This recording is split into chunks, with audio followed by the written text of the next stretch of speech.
Hello every one. അപ്പം അടുത്തൊരു സെഷനിലേക്ക് എല്ലാവർക്കും വെൽക്കം. ഇന്ന് നമ്മൾ ഡിസ്കസ് ചെയ്യാൻ പോകുന്നത് nasal septum and perforation of the nasal septum. So ഇത് രണ്ടുമാണ് നമ്മൾ ഡിസ്കസ് ചെയ്യാൻ പോകുന്നത്. അപ്പം ഈ ടോപ്പിക്കിലേക്ക് പോകുന്നതിന് മുമ്പ് നമ്മൾ നേസൽ സെപ്റ്റത്തിൻ്റെ അനാട്ടമി വളരെയധികം ഇമ്പോർട്ടൻ്റ് ആയിട്ട് അറിഞ്ഞിരിക്കണം.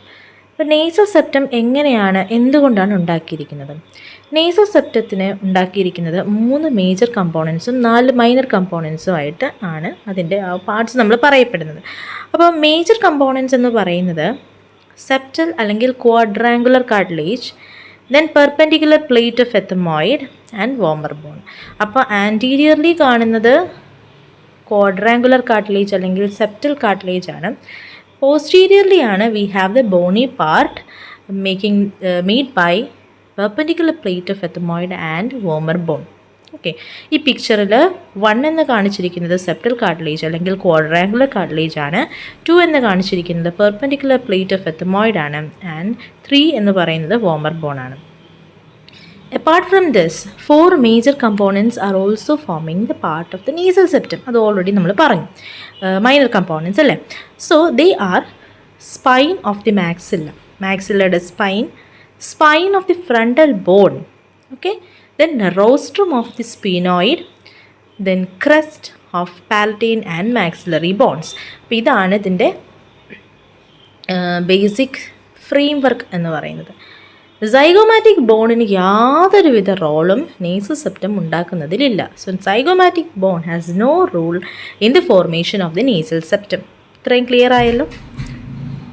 Next we will be discussing about the DNS, deviated nasal septum. അതായത് നമ്മളുടെ മൂക്കിൻ്റെ ആ സെപ്റ്റം, സെൻട്രലിലുള്ള സെപ്റ്റം ഏതെങ്കിലും ഒരു സൈഡിലേക്ക് ഡിസ്പ്ലേസ് ആയിട്ട് ഡീവിയേറ്റ് ആയിട്ടിരിക്കുന്നതിനെയാണ് നമ്മൾ പറയുന്നത് ഡീവിയേറ്റഡ് നേസൽ സെപ്റ്റം. ഷോർട്ടായിട്ട് DNS എന്ന് നമ്മൾ വിളിക്കുന്നു. So in short the nasal septum is displace to one side. Okay, അപ്പം ഒരു സൈഡിൽ കൂടുതൽ എയർ ഫ്ലോയും മറ്റേ സൈഡിൽ, അതായത് നേസൽ സെപ്റ്റം സെൻട്രലിൽ ഇരിക്കുന്ന സാധനമാണല്ലോ, സോ അതിൻ്റെ ഒരു സൈഡിലുള്ള ക്യാവിറ്റിക്ക് നല്ല എയർ ഫ്ലോയും മറ്റേ സൈഡിലുള്ള ക്യാവിറ്റിക്ക് കുറവ് എയർ ഫ്ലോയും കിട്ടും. ഓക്കെ, അതാണ് ഇവിടെ റൈറ്റ് സൈഡിൽ പിക്ചറിൽ കാണിച്ചിരിക്കുന്നത്, ഗ്രീൻ ആരോസ് വെച്ച് കാണിച്ചിരിക്കുന്നത്. ഒരു സൈഡിലേക്ക് ഇത് നീങ്ങിയിരിക്കുകയാണ് അല്ലേ. അപ്പം ചരിഞ്ഞിരിക്കുന്നത് കാരണം ഒരു സൈഡിൽ നല്ല എയർ ഫ്ലോ കിട്ടും, മറ്റേ സൈഡിൽ കുറവ് എയർ ഫ്ലോ ഉണ്ടാവും അല്ലേ. അപ്പോൾ ഈ ഡീവിയേറ്റഡ് സൈഡ്, അതായത് എങ്ങോട്ടേക്കാണോ ഡീവിയേറ്റ് ചെയ്തിരിക്കുന്നത് ആ സ്ഥലത്താണ് നമുക്ക് കുറവ് എയർ ഫ്ലോ ഉള്ളത് അല്ലേ. അതേസമയം ഓപ്പോസിറ്റ് സൈഡായിട്ടുള്ള ഏരിയയിൽ ഇൻക്രീസ്ഡ് എയർ ഫ്ലോ ഉണ്ട്. അവിടെയുള്ള നേസൽ മ്യൂക്കസിന് എയർ ഫ്ലോ കൂടുതലായത് കാരണം അത് ഡ്രൈ ആവാനുള്ള ചാൻസ് ഭയങ്കര കൂടുതലാണ്. ഓക്കെ, അങ്ങനെ ഡ്രൈ ആയിക്കഴിഞ്ഞാൽ ക്രസ്റ്റ് ഉണ്ടാവുകയും ആ ക്രസ്റ്റ് യെല്ലോയിഷ് ഡ്രൈഡ് മ്യൂക്കസ് ആണ് ഈ ക്രസ്റ്റ് എന്ന് പറയുന്നത്. ഓക്കെ, അപ്പം അങ്ങനെ ക്രസ്റ്റ് ഉണ്ടാവാനുള്ള സാധ്യത ഭയങ്കര കൂടുതലാണ് ഇൻ ദി ഓപ്പോസിറ്റ് സൈഡ് അല്ലേ, കുറച്ച് ഡയലേറ്റ് അല്ലെങ്കിൽ കുറച്ച് ഇൻക്രീസ്ഡ് എയർ ഫ്ലോ ഉള്ള ഏരിയയിൽ. അപ്പോൾ ഇങ്ങനെ ഉണ്ടാവുമ്പോൾ ബോഡി എന്ത് ചെയ്യും? It will try to compensate by compensatory inferior turbinate hypertrophy in that side. അപ്പോൾ ഒരു സൈഡിൽ കൂടുതൽ എയർ ഫ്ലോ ആണ്, അവിടെ ഇങ്ങനെ ക്രസ്റ്റ് ഇങ്ങനെ അടിഞ്ഞു കൂടുന്നു. അത് പ്രിവെൻറ്റ് ചെയ്യാൻ വേണ്ടിയിട്ട് നമ്മുടെ ഈ ഒരു drying up of mucus prevent ചെയ്യാൻ വേണ്ടിയിട്ട് നമ്മുടെ ഇൻഫീരിയർ ടെർമിനേറ്റ് ഹൈപ്പർട്രോഫി നടത്തുന്നു. അപ്പോൾ ഈ ഹൈപ്പർട്രോഫിക്ക് പറയുന്ന പേരാണ് കോമ്പൻസേറ്ററി ഇൻഫീരിയർ ടെർമിനേറ്റ് ഹൈപ്പർട്രോഫി എന്ന്. അപ്പോൾ ഇങ്ങനെ ഇൻഫീരിയർ ടെർമിനേറ്റ് ഹൈപ്പർട്രോഫി നടത്തിക്കഴിഞ്ഞാൽ അവിടുത്തെ നേസൽ മ്യൂക്കോസ, അവിടുത്തെ മ്യൂക്കോസ മൾബറി അപ്പിയറൻസിൽ നമുക്ക് കാണാൻ സാധിക്കും. സോ അതാണ് നമ്മളുടെ താഴത്തെ പിക്ചറിൽ കാണിച്ചിരിക്കുന്നത്. അവിടെ നമുക്ക് കോമ്പൻസേറ്ററി ഇൻഫീരിയർ ടെർമിനേറ്റ് ഹൈപ്പർട്രോഫി കാണാൻ സാധിക്കുന്നു. അതുപോലെ തന്നെ നേസൽ മ്യൂക്കോസയ്ക്ക് ഒരു മൾബറി അപ്പിയറൻസ് നമുക്ക് താഴെ റൈറ്റ് സൈഡിലുള്ള പിക്ചറിൽ കാണാൻ പറ്റും. ഓക്കെ, അങ്ങനെ പറയാനുള്ള കാരണം ഒരു റെഡിഷ് ഗ്രാനുലാർ സ്ട്രക്ചറായിട്ടാണ് നമുക്ക് ഈ മ്യൂക്കോസിനെ കാണാൻ സാധിക്കുക. പേഷ്യൻസിന് ഇങ്ങനെ ഈ പ്രശ്നമുള്ളപ്പോൾ ഹെഡ് ഏക്കും വരാൻ ചാൻസ് ഉണ്ട്. So DNS can be also associate with headache. അപ്പോൾ തലവേദന വരാനുള്ള ഒരു റീസൺ DNS ആവാം. കാരണം Sluder's neuralgia or anterior ethmoid neuralgia എന്ന് പറയുന്ന ഒരു കണ്ടീഷനാണ് നമുക്കിവിടെ കാണാൻ സാധിക്കുന്നത്. അതിൻ്റെ കാരണം എന്ന് വെച്ചാൽ ഈ ഡീവിയേറ്റ് ആയിട്ടുള്ള നേസൽ സെപ്റ്റം പോയിട്ട് മിഡിൽ ടർബിനേറ്റിനെ പോയി മുട്ടും. അങ്ങനെ മുട്ടുമ്പം അവിടെ നമ്മുടെ ആൻറ്റീരിയർ എത്തമോയിഡൽ നെർവ് ഉണ്ട്. ഈ നെർവ് സ്റ്റിമുലേറ്റ് ആവുകയും അതാണ് പിന്നീട് ഹെഡ് ഏക്കിന് കാരണമാകുന്നത്. So patient can have head Ek. This headache is called as Sludder's neuralgia or anterior ethmoid neuralgia due to the contact between the DNS and the middle turbinate and which stimulates the anterior ethmoidal nerve. ഇതാണ് ഈ ഒരു picture ഞാൻ കാണിച്ചു തന്നിട്ടുണ്ട്. Left സൈഡിൽ ബോട്ടത്തിലുള്ളത് picture showing the DNS is touching the middle turbinate causing the headache. Sludder's neuralgia or anterior ethmoid neuralgia. ഇനി നമുക്ക് എങ്ങനെ DNSനെ ട്രീറ്റ് ചെയ്യാം? അപ്പോൾ വളഞ്ഞിരിക്കുന്നതിനെ നേരെയാക്കുക അല്ലേ. നമ്മളിതിന് ജനറലി സെപ്റ്റോപ്ലാസ്റ്റി എന്നാണ് നമ്മൾ പറയുന്നത്. പക്ഷേ പുതിയതായിട്ട് മറ്റൊരു സർജറിയും കൂടി ഉണ്ട്, സബ്മ്യൂക്കോസൽ റിസക്ഷൻ ഓഫ് സെപ്റ്റം എന്ന് പറയുന്നത്. സോ നമുക്കിതൊക്കെ എന്താണ് നമുക്ക് നോക്കാം. സെപ്റ്റോപ്ലാസ്റ്റി എന്ന് പറഞ്ഞു കഴിഞ്ഞാൽ ഒരു കൺസർവേറ്റീവ് മെത്തേഡാണ്. ഇതാണ് ഇപ്പം കൂടുതൽ പ്രിഫർ ചെയ്തിരിക്കുന്ന മെത്തേഡും. അതായത് ഡീവിയേറ്റ് ആയിരിക്കുന്ന പാർട്സ് ഓഫ് ബോണും കാർട്ടിലേജിനെ മാത്രം നമുക്ക് റിമൂവ് ചെയ്ത് കളയാം. ഓക്കെ, എന്നിട്ട് നമുക്ക് സ്ട്രെയിറ്റ് ആക്കി വെക്കാം. Okay, submucosal resection of septum എന്ന് പറയുന്ന സർജറിയിൽ SMR സർജറി എന്ന് നമ്മൾ പറയും. ഇത് കുറച്ചും കൂടി റാഡിക്കൽ സർജറി എന്ന് പറഞ്ഞാൽ കുറച്ചും കൂടി ഏരിയ ഇത് എടുക്കും. ഓക്കെ, അതായത് significant amount of bone and cartilage remove regardless of the deviate ചെയ്യാത്തതിലും കുറച്ചും കൂടി ഏരിയ ഓഫ് ബോണും കാർട്ടിലേജും എടുത്ത് കളയും SMR സർജറി. അങ്ങനെ എടുത്ത് കളഞ്ഞാലുള്ള കോംപ്ലിക്കേഷൻ എന്താ? സെപ്റ്റത്തിൽ തുള വീഴാനുള്ള ചാൻസ് ഉണ്ട്. So that is it can lead to septal perforation which is a complication of SMR surgery. സെപ്റ്റോപ്ലാസ്റ്റിയിലും സെപ്റ്റൽ പെർഫറേഷൻ ഉണ്ടാവാം, പക്ഷേ SMRലാണ് മോർ ചാൻസ് കാണുന്നത്. ബിക്കോസ് കൂടുതൽ ഏരിയ ഇത് ഈ സർജറി ചെയ്യുമ്പോൾ നമുക്ക് എടുത്തു കളയേണ്ടി വരും. ഇനി ഈ സർജറിക്ക് നമ്മൾ ചെയ്യുന്ന ഇൻസിഷൻ എന്താണ്? ഓക്കെ, 2 ടൈപ്പ് ഓഫ് ഇൻസിഷനാണ് നമുക്ക് സെപ്റ്റോപ്ലാസ്റ്റി അല്ലെങ്കിൽ SMR സർജറി ചെയ്യുമ്പോൾ നമ്മൾ ഇടുന്നത്. ഒന്ന് കില്യൻസ് ഇൻസിഷൻ എന്ന് പറഞ്ഞൊരു ഇൻസിഷൻ ഇടാം, അല്ലെങ്കിൽ ഫ്രീയേഴ്സ് ഇൻസിഷൻ ഇടാം. അപ്പോൾ ഈ ഇൻസിഷൻ എവിടെയാണ് ഇടുന്നതെന്നാണ് അടുത്തത് പറയുന്നത്. അപ്പോൾ ഈ പിക്ചറിൽ വ്യക്തമായിട്ട് കാണിച്ചിട്ടുണ്ട് ഫ്രീയേഴ്സ് ഇൻസിഷനും കില്യൻസ് ഇൻസിഷനും. കില്യൻസ് ഇൻസിഷൻ ഇടുന്നത് ഈ ക്വാഡ്രാങ്കുലർ കാർട്ടിലേജ് ഉണ്ടല്ലോ, സെപ്റ്റൽ കാർട്ടിലേജ്, അതിൻ്റെ കോഡൽ എൻഡ്, അതായത് ഫ്രണ്ടിൽ കാണുന്ന ടിപ്പ് പോലെ വരുന്ന വാല് പോലത്തെ എൻഡിനെയാണ് ഈ കോഡൽ എൻഡ് എന്ന് പറയുന്നത്. അതിൽ നിന്നൊരു 5 മില്ലിമീറ്റർ ബിഹൈൻഡ് ഇട്ട് കഴിഞ്ഞാൽ it is called Killian's incision. Caudal എൻഡിൻ്റെ അവിടെ തന്നെ ഇട്ട് കഴിഞ്ഞാൽ it is called Freer's incision. So this is the these are the incisions which are being done during septoplasty അല്ലെങ്കിൽ SMR സർജറി. സോ ഇതിനകത്ത് അടുത്ത പിക്ചറിൽ കാണിച്ചിരിക്കുന്ന സെപ്റ്റോപ്ലാസ്റ്റിയിൽ കണ്ടില്ലേ, വളരെ എന്താ പറയുക കൺസർവേറ്റീവായിട്ട് നടത്തുന്ന സർജറിയാണ്. അതേസമയം SMRൽ നോക്കിക്കുക ഒരുപാട് ഏരിയാസ് ഇത് റിമൂവ് ചെയ്യും. ഓക്കെ, അതുകൊണ്ടാണ് സെപ്റ്റൽ പെർഫറേഷൻ കൂടുതൽ ചാൻസ്. നെക്സ്റ്റ് ഡിസ്കസ് ചെയ്യാൻ പോകുന്നത് സെപ്റ്റൽ പെർഫറേഷനെ കുറിച്ചാണ്. സെപ്റ്റൽ പെർഫറേഷൻ എന്ന് പറഞ്ഞാൽ there is a hole in the nasal septum. Nasal സെപ്റ്റത്തിൽ ഒരു തുള വീണ് കഴിഞ്ഞാൽ അതിനെയാണ് നമ്മൾ സെപ്റ്റൽ പെർഫറേഷൻ എന്ന് പറയുന്നത്. അപ്പോൾ എന്തുകൊണ്ടാണ് ഈ സെപ്റ്റൽ പെർഫറേഷൻ വരുന്നത് എന്നുള്ളതാണ് നെക്സ്റ്റ് ക്വസ്റ്റ്യൻ. ഒരുപാട് കോസസ് ഉണ്ട്. First one, trauma. എന്തെങ്കിലും മുറിവ് സംഭവിച്ചാൽ അവിടെ സെപ്റ്റത്തിൻ്റെ അവിടെ ഒരു ഹെമറ്റോമ ഉണ്ടാകും, ബ്ലഡ് ഇങ്ങനെ നിൽക്കും. ആ ബ്ലഡ് നിന്ന് കഴിഞ്ഞാൽ അതിനെ നമ്മൾ എത്രയും പെട്ടെന്ന് ഡ്രെയിൻ ചെയ്ത് കളയാൻ നമ്മൾ നോക്കണം. അങ്ങനെ നമ്മൾ ഡ്രെയിൻ ചെയ്ത് കളഞ്ഞില്ലെങ്കിൽ എന്ത് സംഭവിക്കും? അത് സെപ്റ്റൽ ആബ്സസ് ആവും, പഴുപ്പായിട്ട് മാറും. ആ പഴുപ്പ് കുറച്ചുകൂടെ നേരം നിൽക്കുമ്പോൾ എന്താവും? പിന്നീട് അത് സെപ്റ്റൽ പെർഫറേഷനായിട്ട് മാറും. അങ്ങനെയാണ് ഒരു ട്രോമാറ്റിക് കേസ് ആ നേസൽ സെപ്റ്റത്തിൽ വന്നു കഴിഞ്ഞാൽ ഒരു സെപ്റ്റൽ പെർഫറേഷൻ ആയിട്ട് മാറുന്നത്. It's A sequence. Okay, septal haematoma, septal abscess and septal perforation. Next എന്ന് പറയുന്നത് സെപ്റ്റൽ സർജറി. ഞാൻ ഓൾറെഡി നേരത്തെ പറഞ്ഞിട്ടുണ്ടായിരുന്നു, സെപ്റ്റോപ്ലാസ്റ്റി, സബ്മ്യൂക്കോസൽ റിസക്ഷൻ ഒക്കെ ചെയ്ത് കഴിഞ്ഞാൽ there can be a complication called septal perforation.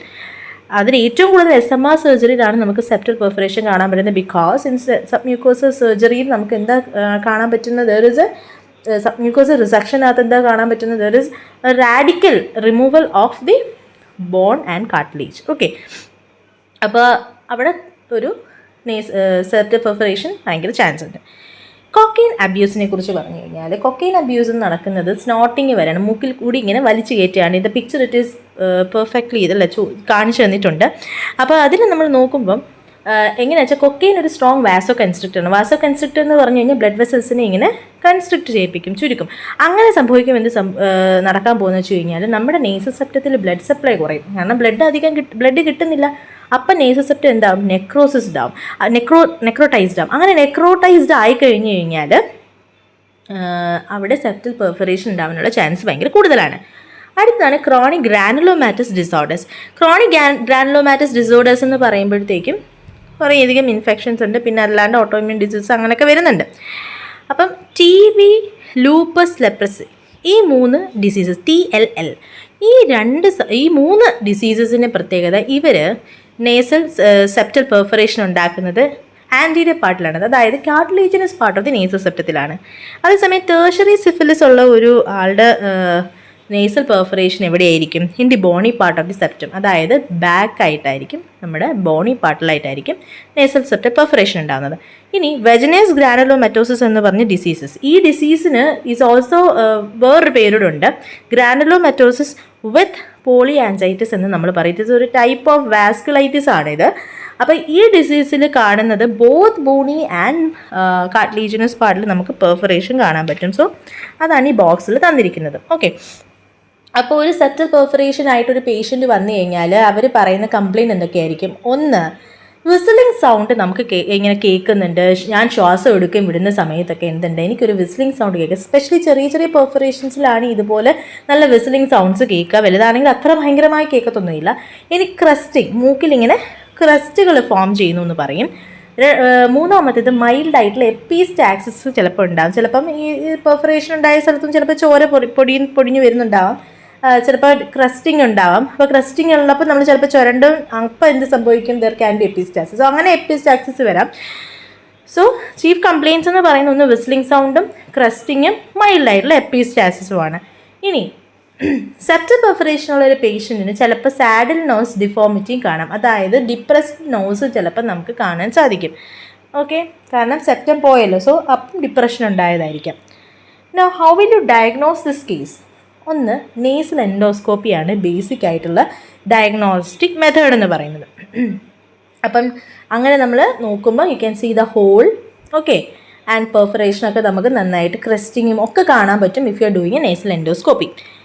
Next, if ആ പേഷ്യൻറ്റിന് ക്രോണിക് ഗ്രാനുലോമാറ്റസ് ഡിസോർഡർ കാരണം ഉണ്ടാവുന്ന ഒരു പെർഫറേഷൻ ആണെങ്കിലോ നമ്മൾ എന്ത് ചെയ്യണം? നേസൽ ബയോപ്സി ചെയ്യണം. ഓക്കെ, അതാണ് അടുത്ത സ്റ്റെപ്പ് എന്ന് പറയുന്നത്. Nasal biopsy from the edge of the perforation is done.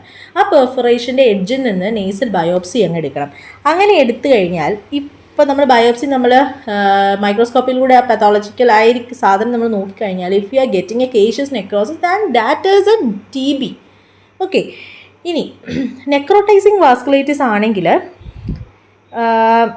നമുക്ക് കാണുന്നതെങ്കിൽ then that is Wegener's granulomatosis. കേട്ടോ, അപ്പം വെജിനസ് ഗ്രാനുലോമറ്റോസിസ് ആണെന്ന് കൺഫേം ചെയ്യാനായിട്ട് ഒരു ടെസ്റ്റ് കൂടെ ചെയ്യുക, CA-ANCA ടെസ്റ്റും കൂടെ ചെയ്ത് കഴിഞ്ഞാൽ we can confirm that is Wegener's ഗ്രാനുലോമറ്റോസിസ്.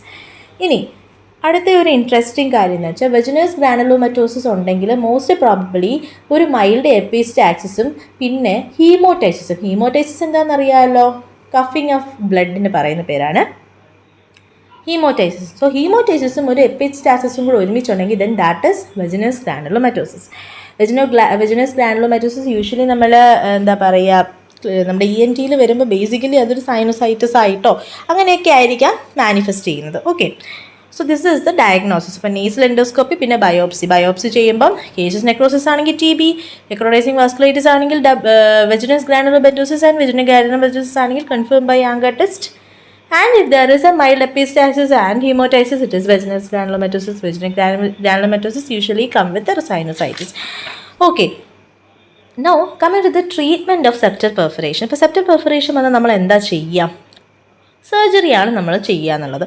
അപ്പോൾ അതിൽ നമ്മൾ എങ്ങനെയെങ്കിലും ഈ ഒരു പെർഫറേഷനെ ക്ലോസ് ചെയ്യണം. അതിന് വേണ്ടി യൂസ് ചെയ്യുന്നതാണ് സെപ്റ്റൽ ബട്ടൺസ് അല്ലെങ്കിൽ സെപ്റ്റൽ ഒബ്ചറേറ്റേഴ്സ് എന്ന് പറയുന്നത്. സോ ഇത് നമ്മൾ അവിടെ അറ്റാച്ച് ചെയ്ത് കൊടുക്കുകയാണ് നമ്മൾ ചെയ്യുന്നത്. അപ്പം എന്താണ് ഈ സെപ്റ്റൽ ബട്ടൺസ് അല്ലെങ്കിൽ സെപ്റ്റൽ ഒബ്ചറേറ്റേഴ്സ് എന്ന് പറയുന്നത്? So these are readymade elastic buttons ആണ്. റെഡിമെയ്ഡ് ആയിട്ട് കിട്ടുന്ന ഇലാസ്റ്റിക് ആയിട്ടുള്ള ബട്ടൺസുകളാണ്. Made of high quality medical graded plastic, അതായത് നല്ല ക്വാളിറ്റിയോട് കൂടിയ പ്ലാസ്റ്റിക്കാണ്. മെഡിക്കൽ ഗ്രേഡിങ് വെച്ചിട്ട് നല്ലൊരു ഹൈ ക്വാളിറ്റിയുള്ള പ്ലാസ്റ്റിക്കോട് ഉണ്ടാക്കിയിരിക്കുന്ന ബട്ടൺസുകളാണ് ഈ സെപ്റ്റൽ ബട്ടൺസ് അല്ലെങ്കിൽ സെപ്റ്റൽ ഒബ്ചറേറ്റേഴ്സ് എന്ന് പറയുന്ന മെറ്റീരിയൽ. ഓക്കെ, അപ്പോൾ അങ്ങനെയാണ് നമ്മളുടെ സെപ്റ്റൽ പെർഫറേഷൻ നമ്മൾ ട്രീറ്റ് ചെയ്യുന്നത്. So this is all about nasal septum and nasal septal perforation. So thank you so much for the kind listening. See you again.